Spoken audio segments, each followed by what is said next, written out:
संदीपजी नाईक एक युवा, अभ्यासू व कर्तव्यदक्ष नेतृत्व हे गेल्या 2 दशकापासून नवी मुंबईमध्ये कार्यरत आहे. त्यांनी एक वेळा नगरसेवक, 3 टाइम स्थायी समिती सभापती आणि 2 वेळा आमदारकी ही पदं भूषवलेत. त्यांच्या माध्यमातून जेव्हा ते सभापती होते त्यावेळेला नवी मुंबईमध्ये अनेक नागरिकांचे जे प्रश्न असतील ते सोडवण्याचं काम त्यांच्या माध्यमातून झालेलं.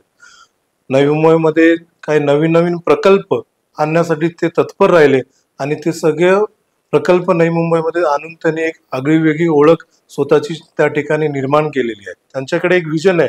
निश्चितच आदरणीय लोकनेते गणेशजी नाईक साहेबांचा वारसा त्यांच्या मागे आहेच, त्यांचं मार्गदर्शन त्यांच्या मागे आहेच, पण ते स्वतः संदीप नाईक म्हणून त्यांची एक आगळीवेगळी एक आयडेंटिटी आहे, त्यांची एक ओळख आहे, त्यांचं स्वतःचं एक विजन आहे, त्यांचं स्वतःचे एक धोरण आहे आणि त्या अनुषंगाने ते नेहमी सातत्याने आपलं काम करत असतात.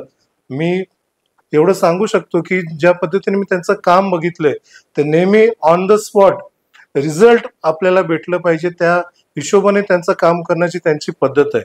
संदीपजी नाईक यांच्या माध्यमातून नवी मुंबईमध्ये पहिल्यांदाच हा क्रीडा महोत्सव हा भरवण्यात आला होता. त्या क्रीडा महोत्सवाच्या अनुषंगाने नवी मुंबईचे जेवढे खेळाडू आहेत सर्व खेळाडूंना एक चांगला प्लॅटफॉर्म निर्माण करून देण्याचं काम संदीपजी नाईक साहेबांच्या माध्यमातून झालेलं आहे. त्यासोबत नवी मुंबईमध्ये पहिला जर रोजगार मेळावा जर कोणी भरवलं ते फक्त आणि फक्त संदीपजी नाईकांनी भरवलंय आणि त्या रोजगार मेळाव्याच्या अनुषंगाने कित्येक तरी बेरोजगार युवकांना एक रोजगाराची संधी प्राप्त झाली. तर संदीपजी नाईक साहेब हे क्विक आहे, परफॉर्मन्स ओरिएंटेड आहे आणि लोकांना ऑन द स्पॉट तिथे डिसिजन देऊन तिथे लोकांचं समस्यांचं निवारण करणारं नेतृत्व आहे.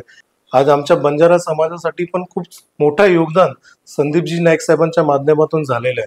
आणि आज आमचे शाळेचे विद्यार्थी असतील त्यांना कॉलेजेसमध्ये ऍडमिशन मिळवून देण्यासाठी खूप मोठं सहकार्य संदीपजी नाईक साहेबांच्या माध्यमातून झालेलं आहे. त्याचसोबत आमचे काही बेरोजगार बंजारा समाजाचे युवक असतील त्या युवक युवतींना कुठेतरी कंपनीमध्ये जॉब मिळवून देण्यासाठी खूप मोठं योगदान संदीपजी नाईक साहेबांच्या माध्यमातून झालेलं आहे. त्याचसोबत आमच्या समाजाचे काही अनेक अडीअडचणी असतील ते अडीअडचणी दूर करण्याचं काम हे संदीपजी नाईक साहेबांच्या माध्यमातून झालेलं आहे. त्याचसोबत आमचे समाजाचे काही मंदिर आहेत त्या मंदिरांचं जीर्णोद्धार होऊन ते मंदिर कुठेतरी बांधून दिलं पाहिजे त्यासाठी पण मोठा सहकार्य संदीपजी नाईक साहेबांच्या माध्यमातून झालेले आहेत.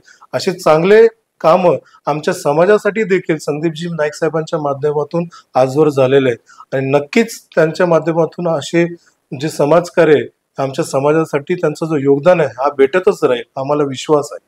मी तुम्हाला खात्रीने सांगू शकतो की संदीपजी नाईक यांना जर उमेदवारी मिळाली तर नक्कीच बेलापूरमध्ये पण चांगला विकास ते करतीलच आणि एक चांगलं ओळख बेलापूरची या महाराष्ट्रामध्ये होईल.